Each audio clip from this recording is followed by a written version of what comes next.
Sometimes it hurts to admit when you're wrong.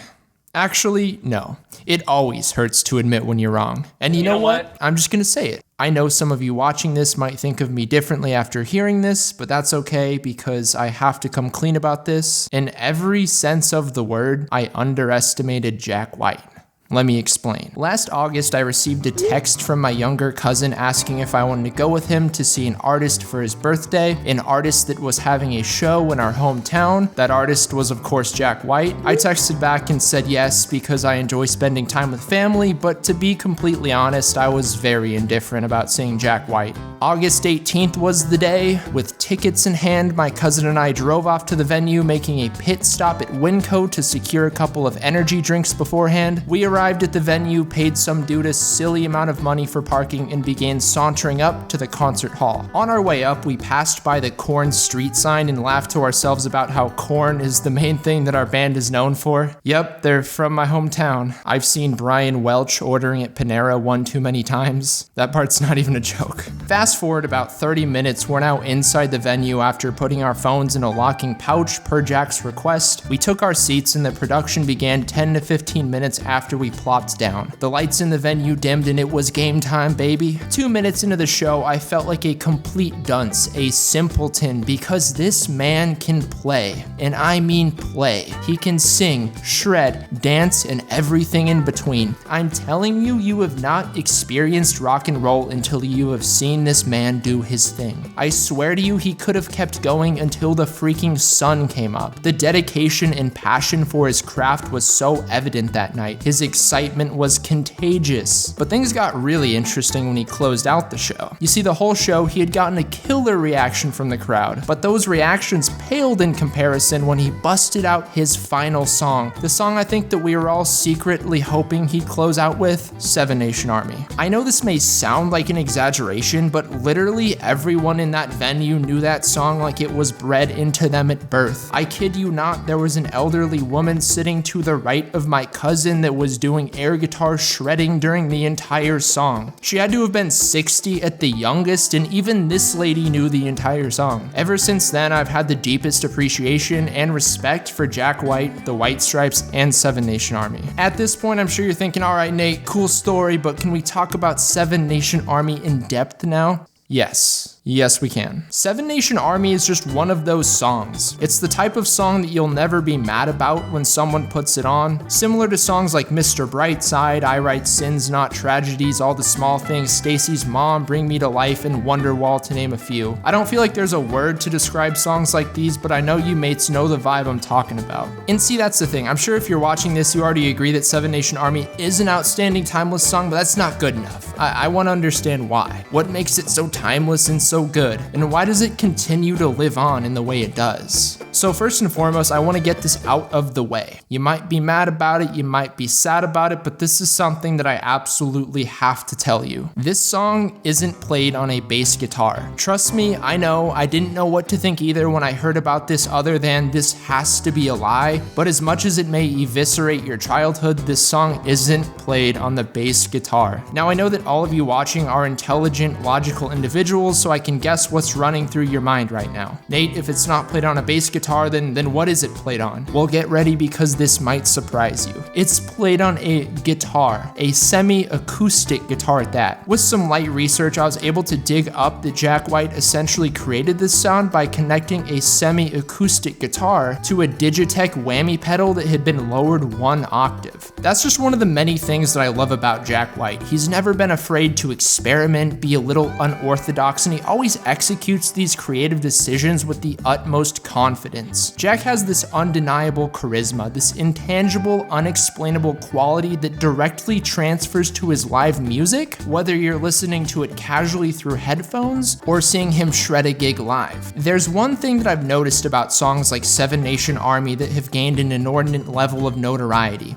and that thing is, the song has to be simple enough to have mass appeal and potentially draw in a large crowd, crowd, but there also has to be something strange and different about it that caters to more of a niche crowd, if you will. The song is simple and catchy enough that your mom could listen to it and hum along with the bow. This song is so widespread that even my dad, who couldn't care less about all of this stuff, was like, yo, I love this song. Do you think he pulled inspiration from that sports arena chant? Which is funny because it's actually the other way around, but we'll touch on that in a sec. So you get it, the song has to be basic and catchy enough to strike a chord with your normie parents, but have something that's just weird enough about it to catch the attention of a not so casual music listener. Someone that views music from more of a critical or professional standpoint. Because even if the reviewer on Pitchfork doesn't care for it, they can at least say, hey, I may not like this, but I respect that Jack was willing to be weird, experiment, and make this such a simple yet compelling song and trick us into thinking that this song was being played on the bass. This way the song not only has mass appeal, but is overall respected by people that look at music critically. Essentially, it's loved and respected, which is easier said than done in the world of music. Seven Nation Army is a pretty simple song, right?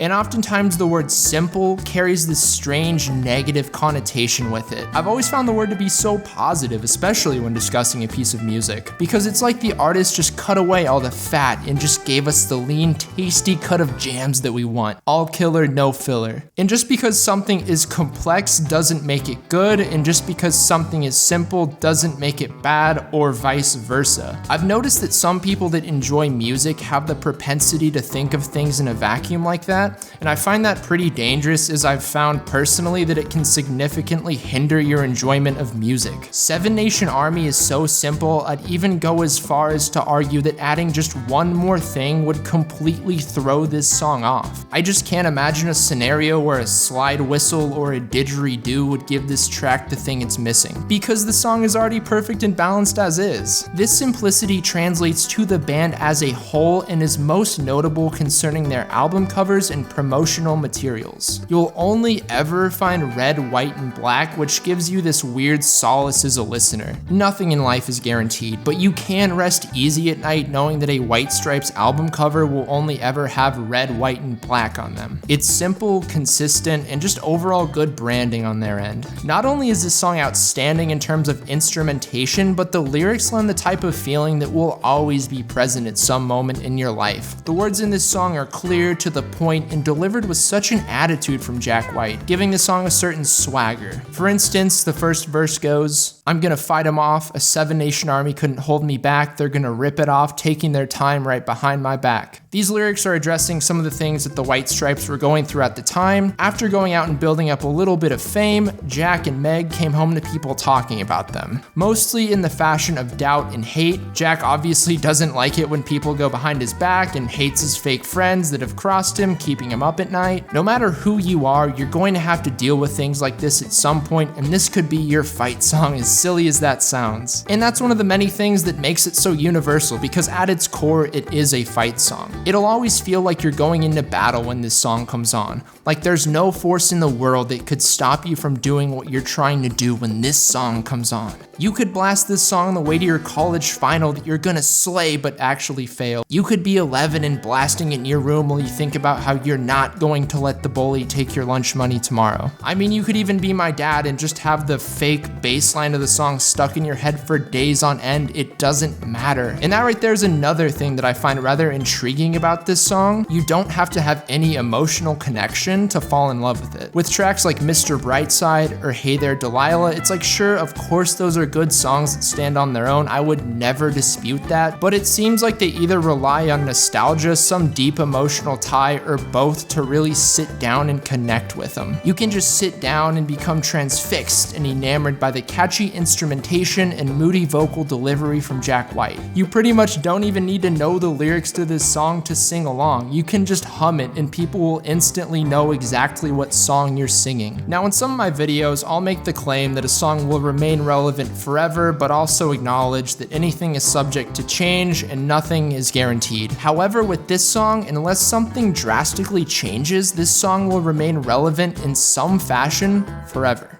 literally forever. This right here is the thing that will cement this song into the earth until we all turn to ash and dust. And that thing is its presence in the sports world. This song is a stadium chant. I want to give a huge thanks to an outstanding channel called Middle 8 for educating me on this fact. He actually made a whole video on how this song became a stadium chant, and you should really go check it out and subscribe to him because he's an awesome dude, and the video will be linked below. It all began one cool October night in 2003 at a soccer game. Two teams were facing off in the UEFA Champions League, a team from Belgium and a team from Italy. Belgium's Brugge KV and Italy's AC Milan squared off in a match that night that would change the course of history for Seven Nation Army and the history of the White Stripes. As you know, at sports events, there's typically copious amounts of drinking before, during, and after the game, and this was no exception. While pre-gaming, the Brugge supporters, better known as the Blue Army, heard this song being blasted through the stereo at the bar they were drinking at. They began chanting the song through the streets all the way to the stadium and fired it off when a goal was scored. They just started humming the tune of it and it was all over from there. And ever since that fateful night, this song has been a stadium chant and likely will be for the foreseeable future. For being a song that's nearing its 15th birthday, it sure has had quite the run so far.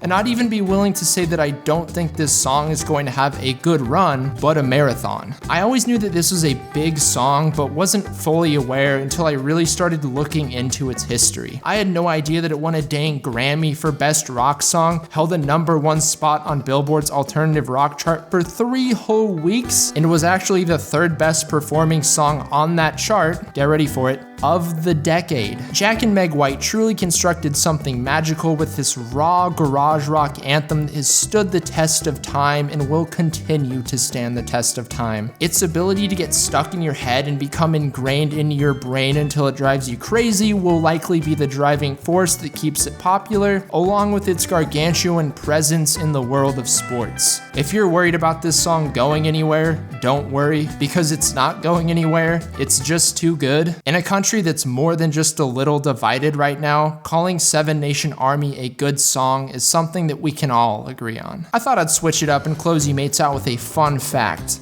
Ready? Jack White is not Jack's real last name. It's actually Meg's. Jack Gillis doesn't have quite the same ring to it as Jack White, so all things considered, I'd say he made a good choice with changing his name, at least from a professional standpoint. If you made it this far in the video, seriously, thank you so much, my mate. Comment something about leopard geckos so I know it's real. They're literally so cute and they're such a freaking underrated reptile and an underrated animal overall. I mean, just freaking look at these boys, dude. For real though, thank you mates so much. Have an outstanding balance of your day, and I'll see you very soon.